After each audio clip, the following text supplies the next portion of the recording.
Hey everyone, Mark Hayward here from the Absolute Business Mindset podcast and YouTube channel. Thank you very much for joining me today. Today we have Mark Willis, who is a certified financial planner.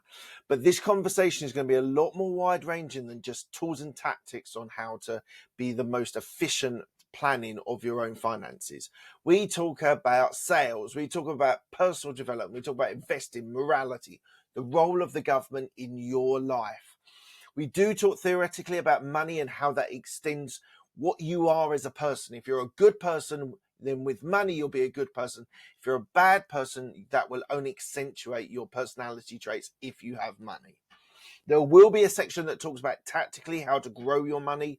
And one of the things he is incredibly passionate about is the issue of making yourself the banker. You taking control of your money and what you earn and what you invest in yourself and in other things. So do check that out. That's towards the end of the podcast. It's really fascinating to understand something that he's hugely passionate about. And that's something that can actually shift the way that you deal with your money in your life. Right. If you enjoy the video, please do give it a thumbs up. Please do give it a subscribe and the bell icon, because if you like this content, there's weekly content being come out every week. So please do check it out, and I will enjoy the rest of the podcast.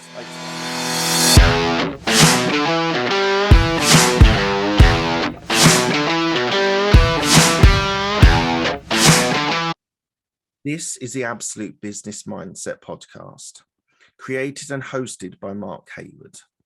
This podcast will interview entrepreneurs, business owners, and people in their careers. We will delve into their journey to success, key life milestones, and go deep into their area of expertise.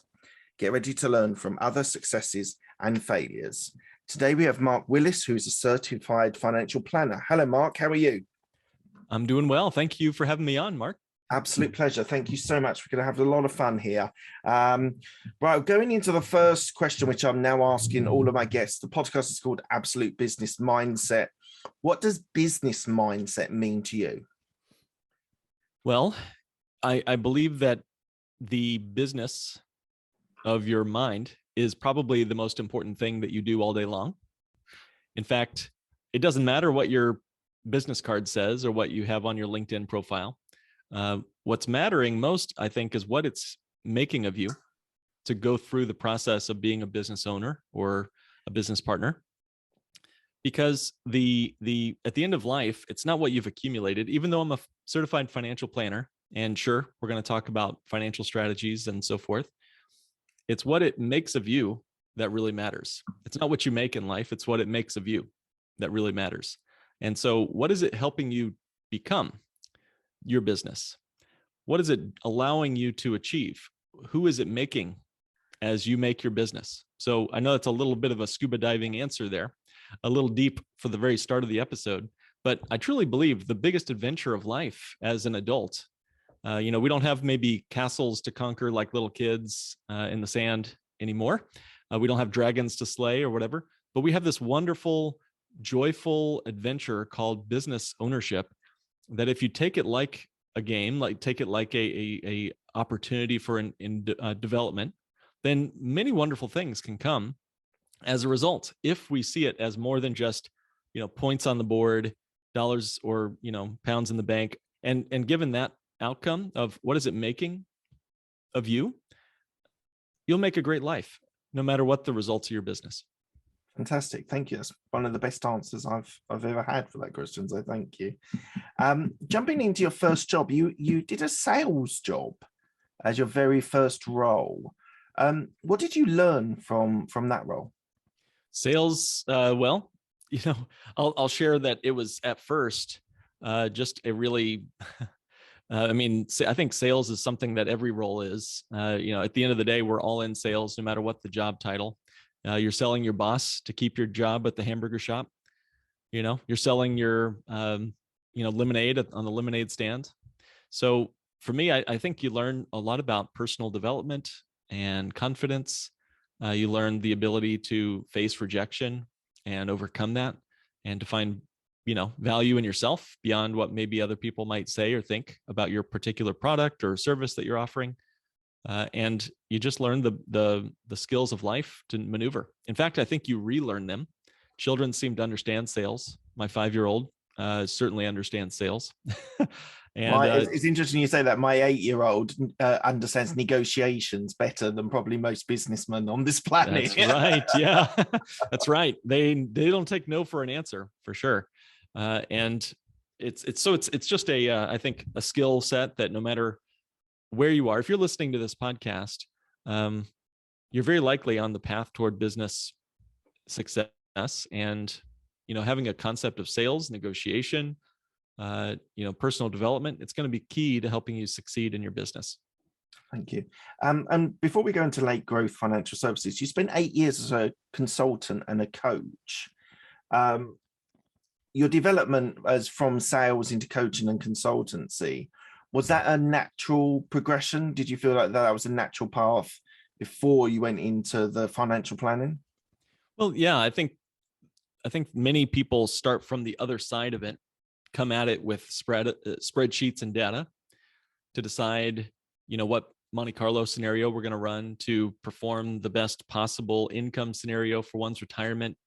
That's a perfectly legitimate way to enter into this universe of financial planning, and rightfully so. But any computer can run those simulations.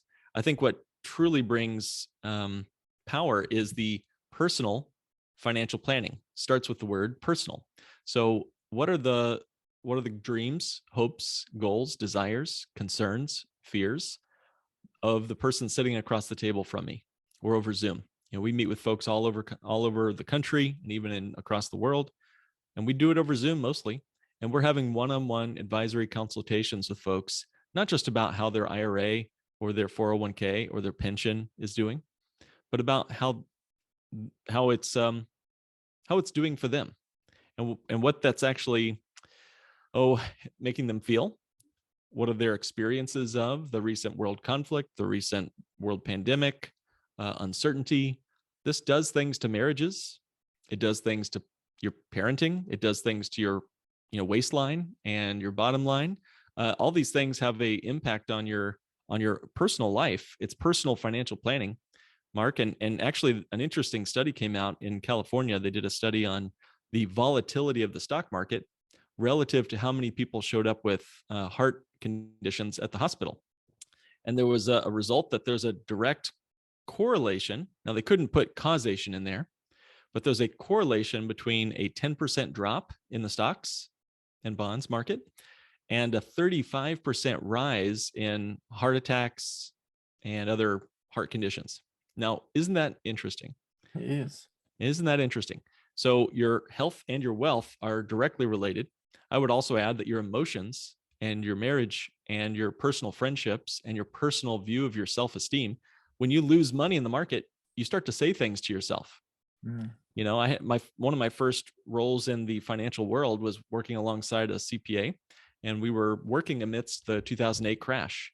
Yeah. And mainly my role was to help with tax prep and everything, and to just get the documents ready for the CPA. But I would overhear her make calls, and these calls would include 63-year-olds, 65-year-olds, saying things to them like, "I'm sorry, Mr. Client, I know you saved for 25 years, but I just lost you half your life savings."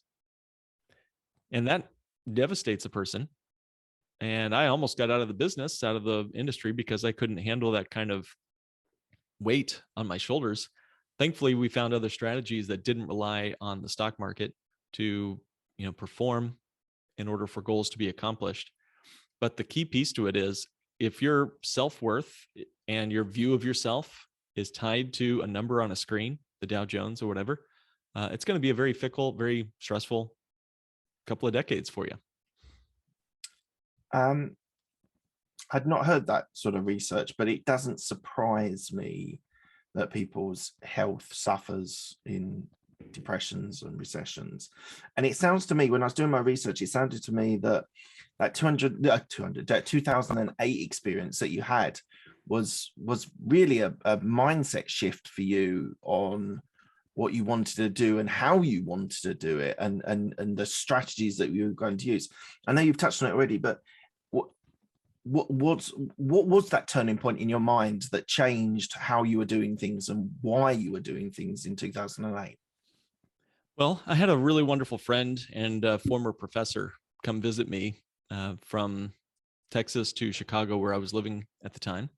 And he asked me a couple of open-ended questions that got me thinking critically about where my money was going and what it was doing.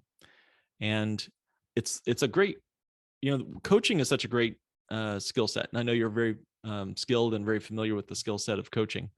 One of the words that he taught me as a coach himself was the word eduction. And the word eduction is from Latin to educe, or to draw out. What is latent or the potential within.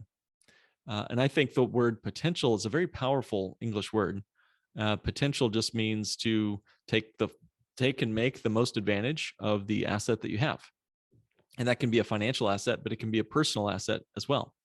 And so what he did in that moment was he helped me sort of understand that there was something inside me that was greater and better than just relying on the average advice of CNN Money and the financial infotainers on the radio and so forth, to tell me to put my money in the stock market, to put it into a tax-deferred 401k, or as I call them, a ticking tax time bomb. There's a long history, a wonderful history of people asking deep, relevant, and insightful, penetrating questions that activate the potential of another person.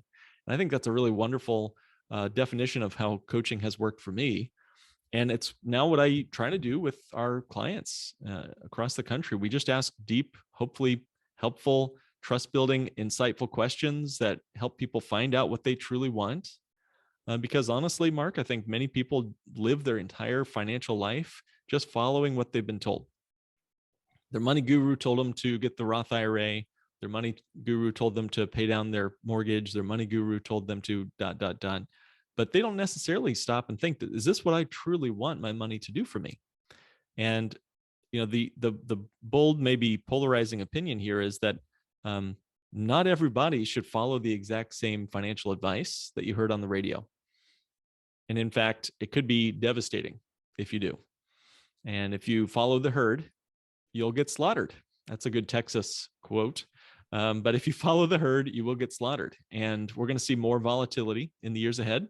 But if you learn to look within and begin to ask deep, penetrating questions, it's great to have a coach, but you can do it yourself. Here's a quick homework, fun little thought exercise. Just grab a paper, or grab a journal entry and just start writing out, what are the perfect characteristics of money? Like, if you could create for yourself the perfect financial vehicle where it would do everything you ever wanted to and ever dreamed it could do for you. If you were totally the boss of your money, what would it be doing for you today? Money's too often the boss of us. It bosses us around. The average American spends a good chunk of their day just paying for debts, just slaves to the bank. That's being slaves to your money. If you were the boss of money, what would it be doing for you? Would it be tax-free when you access the money? Would it be always available to you? Would it be forever growing without fault or without fail? Would it be, private and outside of, courts trying to get access to it? These are things that you could start asking yourself. Don't worry about labels. Don't worry about the names of the money for now. For now, just think wild, think free. What is it you want your money doing for you? These are sort of the questions that we like to try to ask our clients to help coach them and to bring them to an awareness of what is latent or potential within them.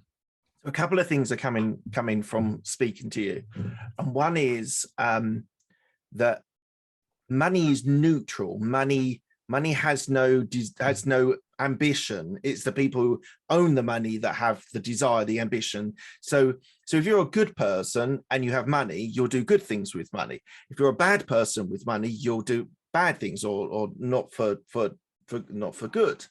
So money actually is always neutral, and it's only on the beholder, the person who holds it, that what they do, good or bad. So I totally get that, and I think that's just something I wanted to clarify with people, because it's what other people I've heard speak about, influencers and things, but it is quite important to understand it doesn't define you, money. You define yourself with or without money. The other thing that's springing to mind is, so I have a contrarian view of stocks and shares and investments, and you do the opposite of what everyone else is doing, because like, for example, if we're in a recession, that's the time to buy shares because they're at their lowest point, and invariably it bounces back. If you so, and vice versa. So that for me is something that I've done a lot of research, I've done a lot of reading, listening, and that for me, that contrarian view is, and that's what I look for investors when I created. We have a mechanism to save money tax-free in the UK called ISAs. And that was one of the things that I wanted my ISA to be, a contrarian investor. So is contrarian common sense that no one else uses, or is it the golden nugget which not enough people talk about? Well, you bring up some great points, and I'll just mention that I totally agree with you that money just makes you more of who you already are. It just accelerates your internal values and puts them on full display for the world. So if you're a great person, you're going to do wonderful things for the world. If you're a jerk and you get money, you're just going to be a great big jerk. So I totally agree with you there. When it comes to contrarian, this is a very difficult conversation because what kind of contrarian and what is the opposite of a certain action? It's not always buy or sell, for example. So it's really tough to know the future when you're stuck in the present. And just because something is just because the herd is going this direction doesn't mean that there's not a bear trap in the other direction. Maybe there's a cliff over here and a bear trap over there. And so it's really helpful to be discerning about what it is that we're saying no to, and have an affirmative to move toward the direction. Have a purpose statement for whatever action you took. And that's a hard thing to do because one purpose is to simply look in the opposite direction.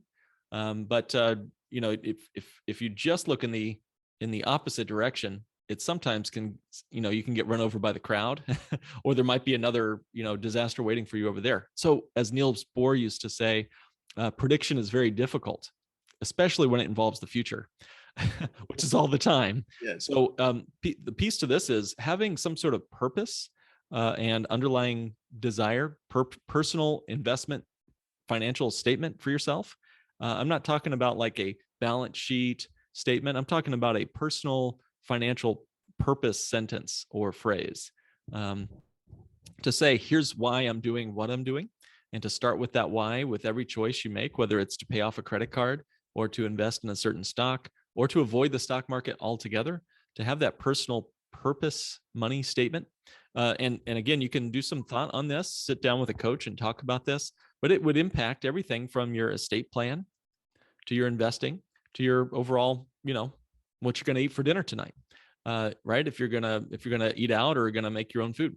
So an example of this, and this doesn't have to be everyone's, but I heard in one conversation, a financial purpose statement might be something like abundant time, energy, and attention for mostly my family. So abundant time, energy, attention for family, mainly outside, serving community. That's a financial purpose statement. So abundant time, energy, and attention with my family, mainly outside, serving community. Couldn't you build a investment diagnosis around that?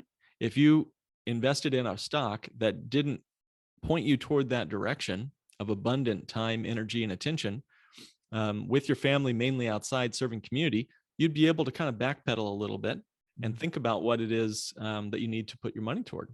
So that's kind of, again, vague because I can't give direct investment advice on the podcast, but I totally agree with you that having looking for when the investing most when blood's in the streets, as they used to say, can really help put you in the right frame of mind to get out of the herd mentality and to think carefully about where your money should be going, thinking directly about like what is important about this decision I'm making and making that decision with purpose. That was the word I was, you got the word I was going to use, purpose. That's I've never thought of an investment strategy to be purposeful in that type of way. That's really an interesting explanation. So just to give you so thank you for that. Just to give you a sort of wider context, talk me through all of the areas that Late Growth Financial Services covers. We've talked about investment, we've talked about retirement, but what are the other areas that you are involved in? Well, Lake Growth Financial Services is a financial firm that covers the soup to nuts, what we're looking for, what many of our clients are looking for in their financial life. First of all, we protect your money. We grow your money. We help ensure that your money is tax efficient. We make sure that the money is available, not just locked up, but available for all the goals in your life, both now and in the future. And we make sure that that money and your wealth is passed on favorably to people you care about.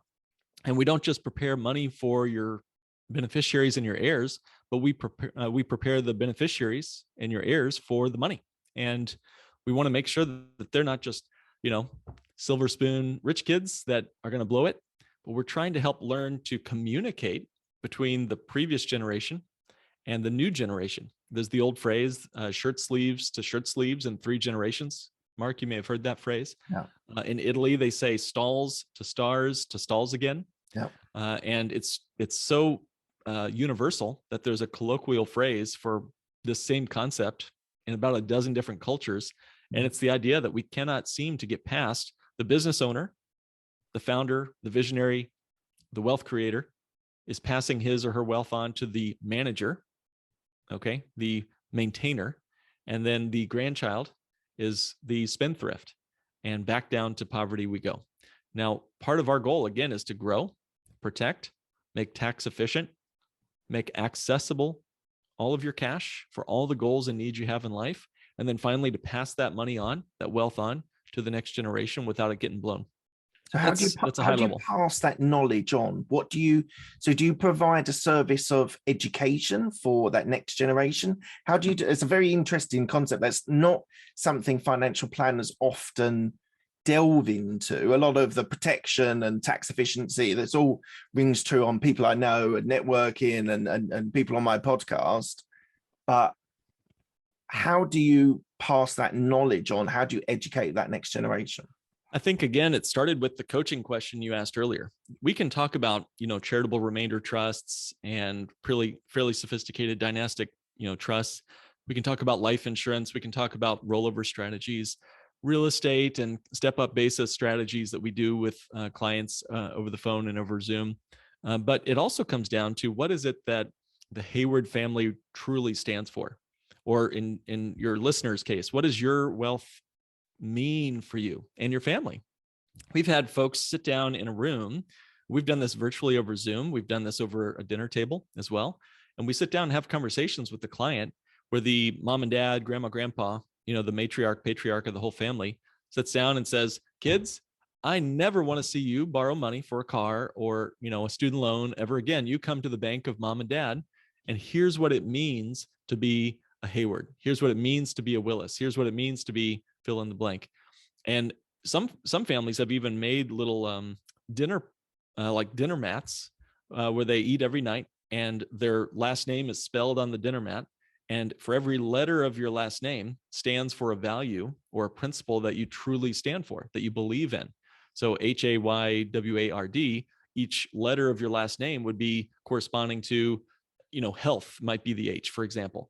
A might be accumulation or affirmative, or you'd get to decide what those values meant for you, and then you bring that into the conversation. There's a big study of over 2,500 ultra high net worth individuals, and they did a study on the reasons why wealth wasn't being passed on to the next generation. And 70% of families are not able to get it to the next generation of the ultra high net worth. 70%. Of that 70%, 60% of the problem, in other words, 60% of that overall 70% failure rate, was coming from a lack of communication. The parents didn't trust that the kids could handle the information about this massive amount of wealth they're about to receive. So there was no communication of values or even an awareness. Kids might realize that their moms and dads are wealthy, but they don't know what it means or what that is going to do for them. And they usually find out when the will is being read. And typically, what do you do when you get 10 million bucks or 100 million bucks? You blow it on flat screens and Maseratis and whatever, private islands, whatever. And at the end of the day, was it all worth it? The sweat, the blood, the tears of the founders, the mom and dads, was it worth it just to see it blown? And some unfortunate children actually take their lives as a result of receiving that kind of an inheritance. So I think it really does matter, the communication that you bring. And so what we try to do is we have Zoom meetings. We get the whole family together over Zoom, and we have a discussion about values and what the wealth has meant to mom and dad and what it's going to be for the beneficiaries. And the beneficiaries are aware of and ready for their responsibility. If they're going to be the medical power of attorney for mom or dad, they need to know what mom and dad's wishes are should they come across a medical event, for example. And these are the sort of conversations we have. It's not the same as how's your mutual fund doing? Less than 5% of wealth is lost due to market volatility. At that point in the ultra high net worth conversation, it's not going to be, unless you follow the next Bernie Madoff or the next Enron or something, you're not going to lose your wealth at that point. The real wealth is lost through lack of communication.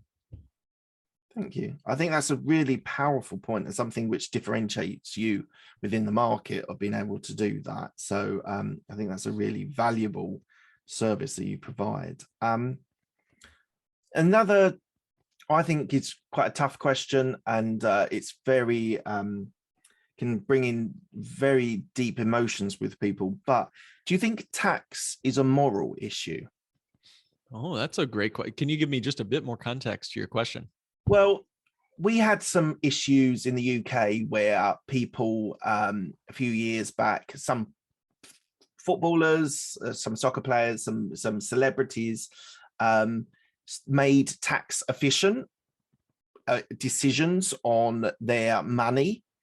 And there was a huge blow up a few years back where people were deemed to be making bad decisions because they weren't paying the fair amount of tax. Now, that's the question that I want. Do you think being tax efficient is actually a question that is actually down to, should I pay the right amount of tax or should I pay the fullest amount of tax?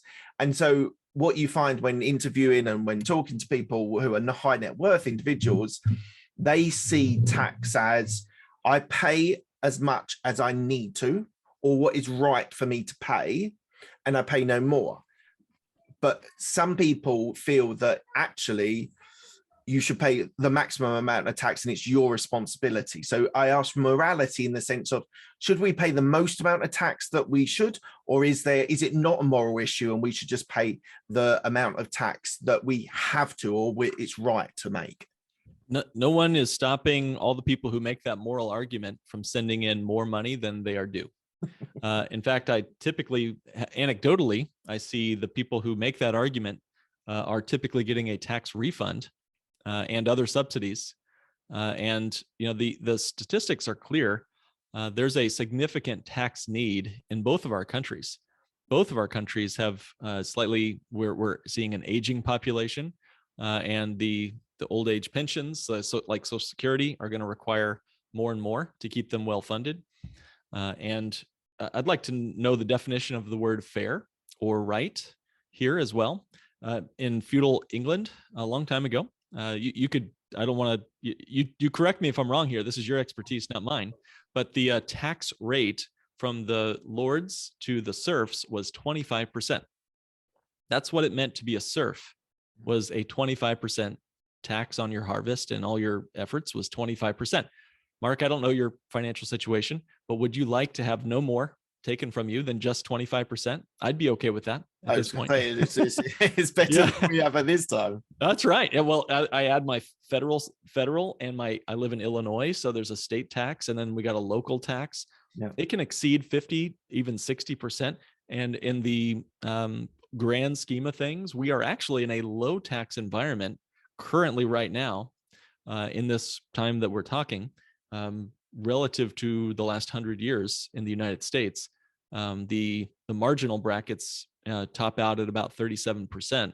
We've seen them as high as 90% in the 50s. Now, 90% is unbearably high, in my opinion. Yeah. But I still want my, I still see potholes in the street that need to be filled. I still see teachers that need to be paid and so forth. But I guess I'm curious, like does the ultra wealthy, and I'm not speaking for them. I have very, very, I'd say just your average Joes and not so average Joes that work with us, people who are not making a ton and are just trying to figure out how to help their kids go to college and so forth, just paying the bills and so forth. And we've got very high, very, wealthy folks working for us all the same. And what I notice is there's a reason why they got so wealthy. And like I see a lot of people downplaying the guys like your Jeff Bezos and such, like, hey, how come he hasn't paid 100% of his taxes and so forth? And again, I'm not going to play too much on morality, but what I am surprised by is how much I use Amazon and how much of a social benefit that has been for me in the midst of everything else. So can we agree that sometimes paying your taxes is just kind of the lowest common denominator for your contribution to society? For example, you get a ton of tax breaks when you're doing real estate investing in the United States, maybe in the UK as well. And I'm struck by how the real estate investing is doing what the government would have had to have done anyway. But when we align ourselves with the interests of the government, i.e. give housing to people, when we do what the government was going to have to do anyway, the government's willing to give us a break on our taxes. So if we dance to the government's song, if we play their game, we should be able to get deductions. And that's what the wealthy are doing. And that's what the average person, you and I maybe, didn't get taught as a kid growing up. I didn't get taught that if I invest in real estate, if I contribute and start a business, if I employ people, government wants jobs, government wants housing. And if they're not going to do it, if it's not going to be a center-run kind of government-run economy, but it's going to be a private economy, then they should incentivize the people who are contributing to their ends, housing, jobs, et cetera, in the way of tax deductions. So anyway, I'm off my soapbox. I don't play the morality card too much, but just think about what is the end goal of the government's taxation. And I'll just lastly ramble on with this, and I'll keep it brief. Why do they need our taxes? I don't know about the UK, but the government in the United States can print endless amounts of money. So why do they need to collect taxes in the first place? If they can just make they can't make infinite, trees. They can't make infinite amounts of oil. They can't make infinite amounts of gold, but they can print infinite amounts of money, Mark. Why do they even tax us at all? Here's my answer. Here's my guess. This is way above my pay grade, but it's manipulation. And that's a negative word. But again, they want to incentivize us to build housing, to create businesses that produce jobs. And so taxation is a form of social control. That's another negative word, but it's also a means by which you can play their game and have a tremendous tax break and be efficient. I don't know anyone who doesn't want to be efficient with their money.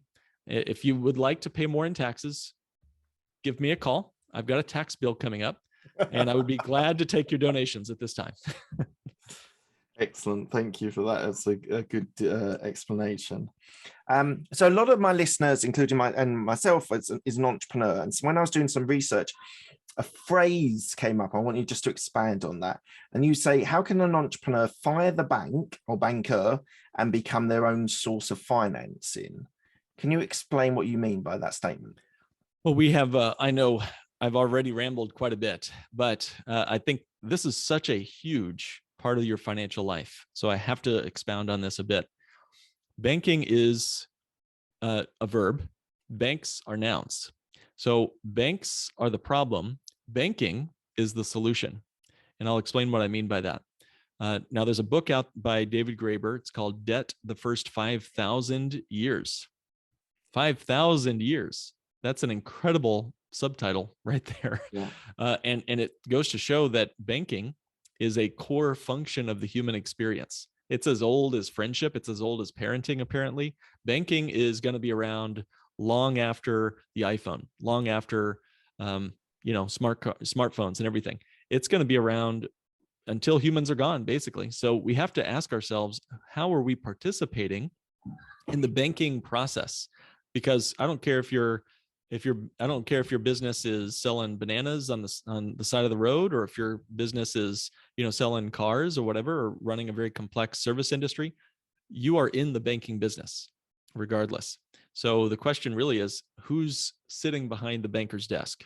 Is it you, or is it some banker? And I would suppose that whoever is sitting behind the banker's desk in your life is going to win the money game. It matters more who the banker is than what you got on your investments last quarter. It matters more than what your interest rate is on your mortgage. What matters most is who's controlling the banking function in your life. If banks are controlling the banking function, they're going to win. It's like the environment that the fish is swimming in.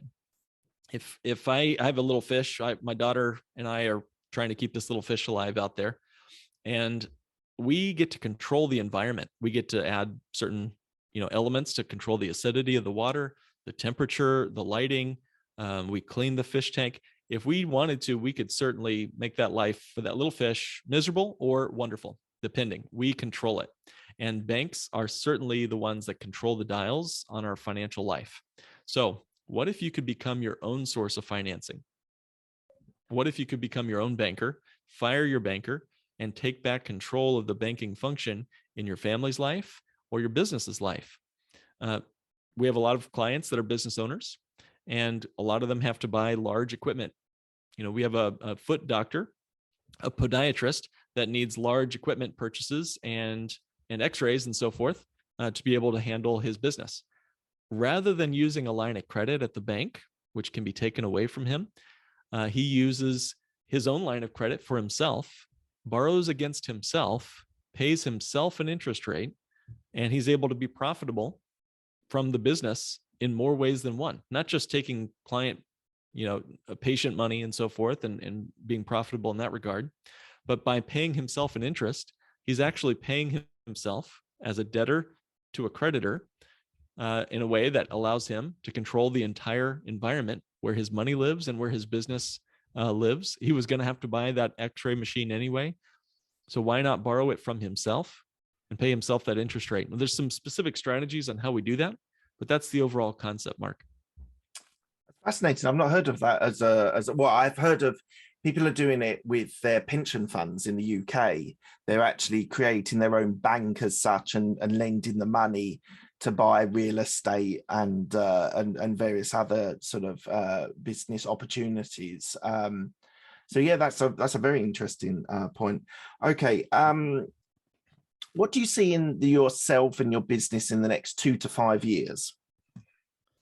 Well, what if just 10% of Americans or Londoners or folks in your neck of the woods, wherever you're listening to this, what if just 10% were able to fire their banker and become their own source of financing?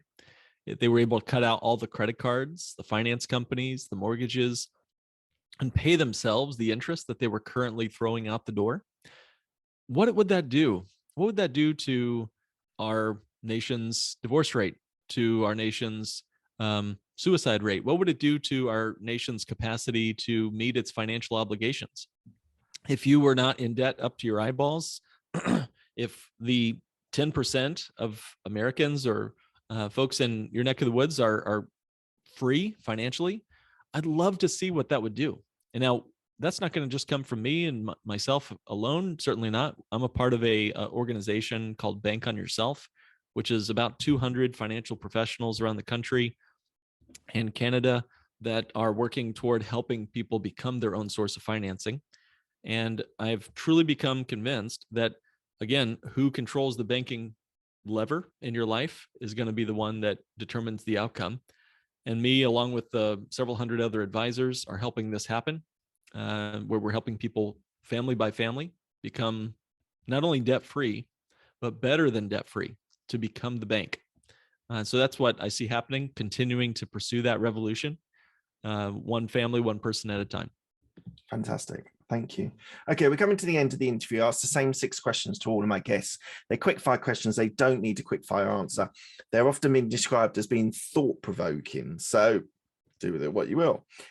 First question is, what's the best decision that you made?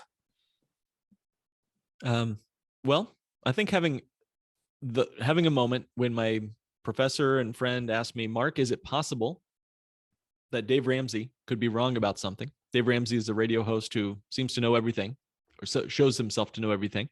But my friend and colleague, he gave me a question that cracked open my closed mind. And I guess as far as best financial decision, that would be it. As far as overall decision, my wife is sitting just upstairs, so I'd say that's got to be one of them. She helps push me toward a better version of myself every day. So hopefully we'll keep that journey up. Fantastic. What's the best piece of advice you've been given? Oh man, I think one of the best pieces of advice has been the commitment to just self-improvement. Somebody once said, work harder on yourself than you do on your job. And that to me has been at least one of the best pieces of advice, to work harder on yourself than you do on your job. Excellent. Who's helped you most in your career? There's several. I mean, people I attribute the changing of our family tree to a wonderful, amazing woman named Pamela Yellen. She wrote the book, Bank on Yourself Revolution. So I recommend folks check that book out. It's a New York Times bestselling book. She's become a great friend and colleague. There's too many people to count, Mark, as you know, but just the few people that come to my mind include her as far as a career decision, for sure. Do you have any regrets? Well, I think the thing I'd like on my tombstone is, he was getting better at this. I think that'd be a great thing to say. He was getting better at this. But as far as regrets go, it's not so much like what you did do that I think create regret. I think it's what you left undone that create the most regret, according to some research on this. And this is something that I'm still pursuing, but I really think it's the things that we know we should do but choose not to do. We push away our conscience and decide not to call that person that we need to forgive, or decide not to pursue that personal dream that we've always wanted to do. I think over the last 2 years, we've all had a few maybe vacations taken from our itineraries. So, I think part of that is just, hey, can we take a chance and do what we, only have so much time on this side of heaven to do. We might as well go take the most of it and create the most potential. I think that's to wrap this one up. The word potential, again, is a very important word for me. And it's great when you're a young kid. Oh man, Mark Hayward, he's got such potential. But it's not so great when I might have it on my tombstone. Oh man, Mark had such potential. So you really want to activate your potential to avoid the regrets. Figure out what your potential is and then avoid those regrets. Amazing. Thank you. What are you most proud of? I think, again, it's hard to pull it down to like what I'm most proud of. But one of the things I'm most proud of certainly is what I see happening in the life and heart and mind of my little daughter.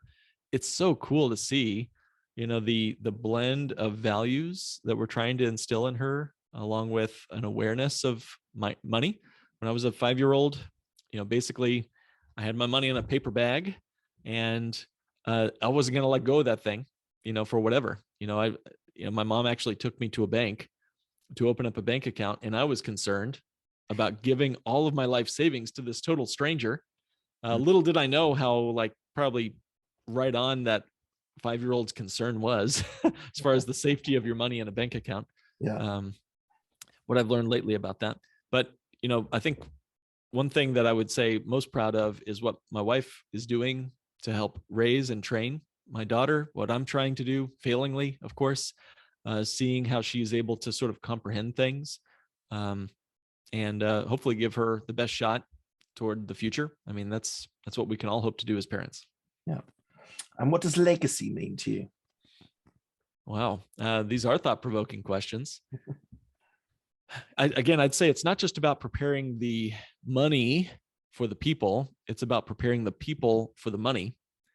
And yes, we want to stockpile whatever, but at the same time, I don't need to forego the vacation or the country club or the sports car, just so I can die and then give it to my kids so they can go get the vacation, the country club, and the sports car. Let's die with zero if we can help it. That'd be amazing to be able to do that, because during your lifetime, you gave it all away, not because you spent it on frivolous stuff, but you got to see the mission you had in life actualized. Man, what a cool way to live a legacy, and then to point your children or favorite charities toward the legacy that you want to get them to themselves. What do you have? Do you have the sports car? Do you have the vacations, or do you have the country club? Well, I think if I had to pick one, man, the experiences of the vacations would be my favorite. But because I think at the end of life, and I think it was actually a Downton Abbey character that said this, the butler, I forget his name, but he said life is just the accumulation of memories, and I think that's a great way to sort of do what you can while you have the time here, and then to do it with people you love and watch what they do with it. Take it from Amazing. there. And where can people find you if they want to reach out to you? We have a podcast ourselves. If you love listening, Not Your Average Financial Podcast. We went a little deeper than your average bear here today, Mark. So, forgive me, guys, for bringing the scuba gear. Most of our episodes get into some tactical strategies for financial planning, but we do believe in the person behind the money as well. So go to Not Your Average Financial Podcast. That's notyouraverageFinancialPodcast.com. Thank you very much. Thank you, Mark. It's been an absolute pleasure. It's so fascinating to speak to someone who you're obviously a deep thinker and a very moral person, and having your view on that whole purpose of your money has really rung true to me. So I've learned something today. So thank you very much for your time. And a great question asker. Thank you, Mark. I appreciate your time.